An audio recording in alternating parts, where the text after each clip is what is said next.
Lin-Manuel Miranda has broken new ground on Broadway and in film. So why do some members of his community feel that he still isn't doing enough for them? Keep watching to find out. To add to the authenticity of Hamilton, Lin-Manuel Miranda grew his hair to shoulder length for his role as the title character. As he neared the end of his time with Hamilton, Miranda looked forward to having a different hairdo. According to the New York Times, he said, "I have been having dreams of going to the barber shop." In July 2016, after his final performance in Hamilton, Miranda shed his flowing locks along with a few tears.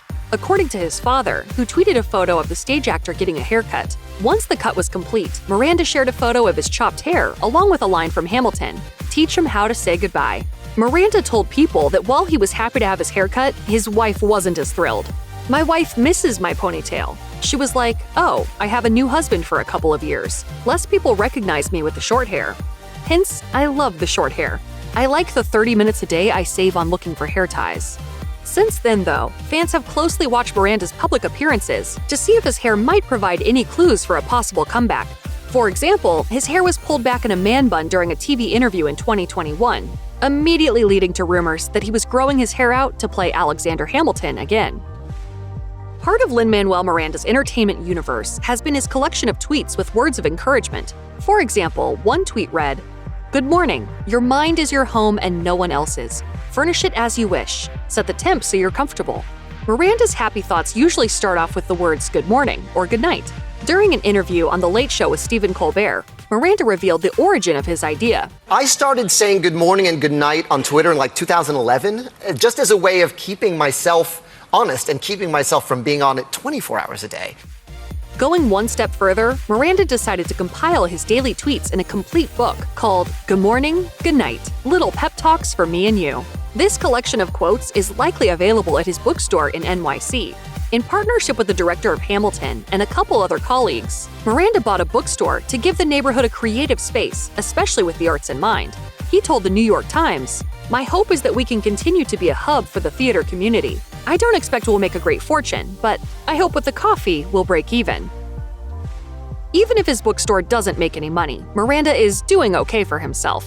10 months into Hamilton on Broadway, the show was a sensation. According to the New York Times, after quickly recuperating the cost of production, the musical started to earn an estimated $600,000 a week in profit. In summer 2016, a ticket to Hamilton cost an average of $172. For scalpers and resellers, the ticket sold for an average of nearly $900. Some sites even listed tickets for over $5,000 per seat. And not only did the star and creator Lin-Manuel Miranda earn money from the show in New York, Hamilton went on to play in other major cities like San Francisco and Chicago. But Miranda was just getting started with Hamilton as he transitioned into working on other projects, including his directorial debut, Tick, Tick, Boom. All of these forms of entertainment, including his book and more, led to an impressive bank account for the actor. As of 2021, Miranda was worth an estimated $80 million. One setback from the popularity of Hamilton was that as tickets became increasingly rare and expensive, it became more difficult for some patrons to see the show. But Lin-Manuel Miranda knew his hit musical could be a way for youngsters to become more interested in history through song, raps, and dancing. So he worked to make the show more accessible to students, and producers sponsored student-only matinee shows. Miranda told the New York Times, "If we can excite curiosity in students, there's no telling what can happen next. Not to say we're going to make 1,300 history majors or 1,300 musical theater writers every time we do the show, but hopefully they will take away how much Hamilton did with his life in the time that he had." Beyond inspiring others through songs and tales of the founding fathers, Miranda also used his influence for other charitable projects, including donating nearly $250,000 for immigrant rights groups. He told the Associated Press, "For me, philanthropy and artistic inspiration kind of come from the same place." When he was a senior in college, Lin-Manuel Miranda was at times more interested in theater than dating. He remembered once seeing the off-Broadway production Tick, Tick, Boom by Jonathan Larson with his girlfriend at the time. Miranda told The New Yorker that he was so inspired. "Apparently, I ditched her after the show. I think I had the presence of mind to put her in a cab, but I just was like, I have to go think about my life." Miranda later linked up with his future wife, Vanessa Nadal. Both went to the same high school but didn't begin dating until after Miranda graduated from college. Nadal was a scientist at the time. She had studied chemical engineering at the prestigious Massachusetts Institute of Technology. and later became a cosmetics lawyer. Always one to put on a show, Miranda surprised his wife with a performance at their wedding, singing To Life from Fiddler on the Roof, alongside his father-in-law, father, and bridal party members. But even after Miranda became a huge Broadway star, he admitted that Nadal doesn't love theater as much as him. He told The Guardian that she doesn't, quote, really care about musicals. She likes good ones, but she doesn't like any old musical. As a result, he increased the pace of Hamilton to better keep her attention. Rapper Common recalled his experience with Lin-Manuel Miranda on the set of The Odd Life of Timothy Green when speaking with The New Yorker. I will always remember us freestyling during lunchtime on the set and thinking, wow, this guy is talented. Miranda used his love of rap and hip-hop to create one of the most unique Broadway musicals of all time with Hamilton. But his passion for rap started long before he became a Broadway star. He was part of Freestyle Love Supreme. The improvisational hip-hop group featured Miranda, Thomas Kail, Christopher Jackson, and Anthony Viniziali. From the beginning, Freestyle Love Supreme filmed their story, which eventually became a documentary called We Are Freestyle Love Supreme. The film featured 15 years of footage showcasing the rise of Miranda and his groupmates. For example, Jackson also starred in Miranda's musicals In the Heights and Hamilton. The end of the documentary showed clips from their 2019 reunion performance. The film's director told NPR they were creating a language on stage, and it's a language now that I think has become very familiar to us because In the Heights exists and because Hamilton is as ubiquitous as it is. One of the more memorable musical moments during the original Star Wars trilogy came during a scene at a cantina with odd-looking aliens playing a jazzy tune. So when director J.J. Abrams directed the rebooted franchise, he needed a clever song to compete. But the original composer, John Williams, didn't want to make new versions of the cantina jazz tunes. That opened a door for Lin-Manuel Miranda. Miranda approached Abrams during an intermission of Hamilton and said that he would be available to write a song. Miranda told SF Gate, I jokingly said, well, if you need any cantina music for episode 7, I'm your guy. Abrams accepted the perfectly timed proposition, and both guys worked on the song. Miranda and Abrams reunited in New York on May 4, 2016, outside of the theater showing Hamilton to play their song for fans. Miranda worked on the galactic sounds while writing another smash hit for the movie Moana. The song, How Far I'll Go, earned Miranda his third Grammy Award. Sticking with the family-friendly music, Miranda also signed on as a composer for the live-action remake of The Little Mermaid. Alongside legendary Disney composer Alan Menken, Miranda worked on new songs for the remake, which is set to hit theaters in 2023. Menken told Score, the podcast, when we did a Lin-Manuel Miranda kind of song, I was pretty intimidated in trying to follow in those footsteps. Lin-Manuel Miranda grew up in an ethnically diverse family with Puerto Rican and Mexican roots. As a child, Miranda would often visit his parents' native Puerto Rico. On those visits, his grandfather sometimes helped him film short movies, and Miranda picked up Spanish thanks to sink or swim immersion in the language. Unsurprisingly, given his gift for wordplay, Miranda's name was inspired by a famous poet.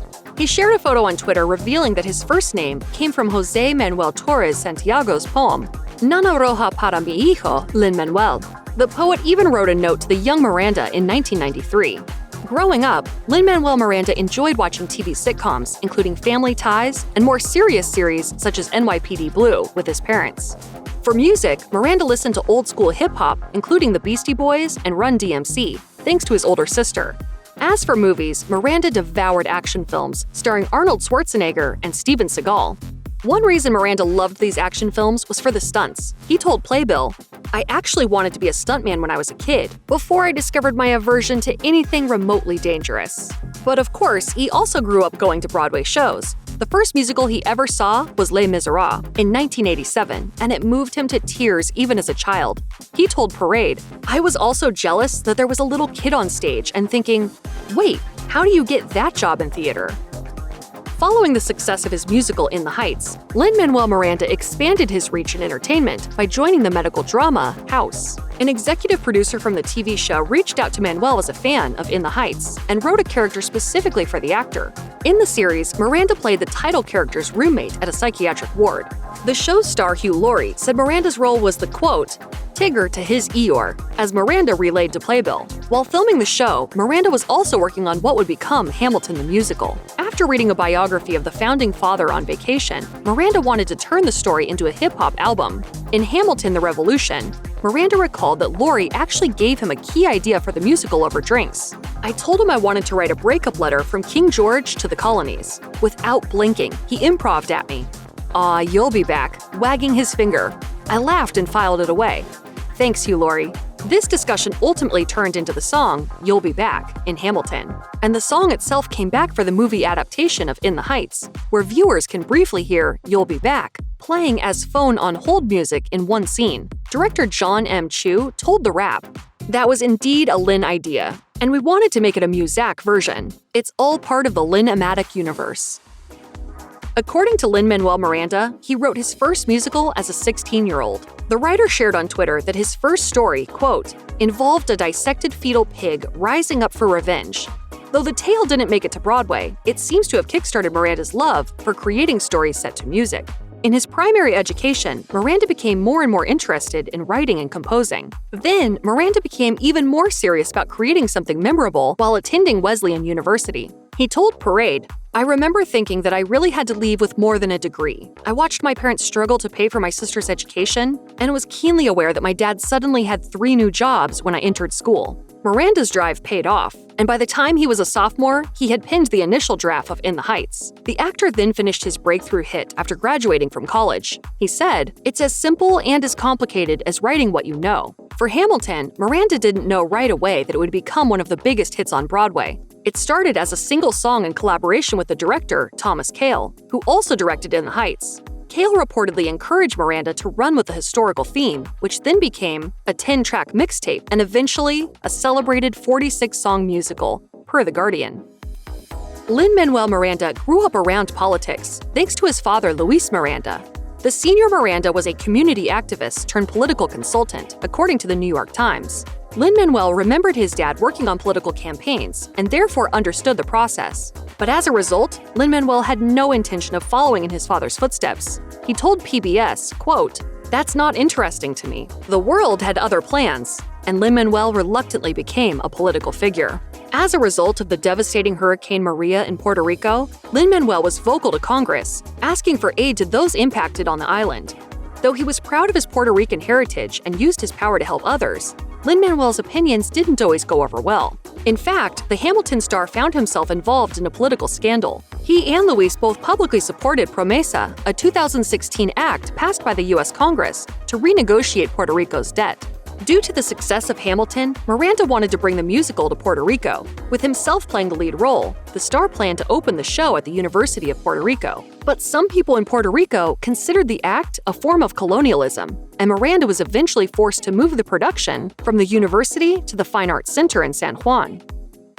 Miranda told Parade that one of the main reasons he wrote his musical In the Heights was because at the time, quote, "there was nothing in the musical canon with an all-Latino cast." I directed West Side Story my senior year of high school, and I knew that was kind of it for Puerto Rican guys in musical theater. Miranda then continued his quest for more diverse casting in his follow-up musical, Hamilton. The show broke traditions, especially with actors of multiple races starring as historically white U.S. founding fathers.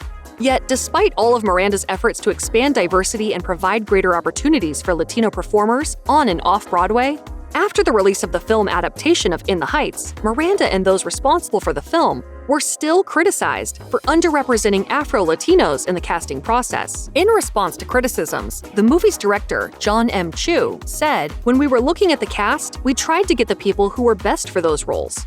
We're not going to get everything right in a movie. We tried our best on all fronts of it."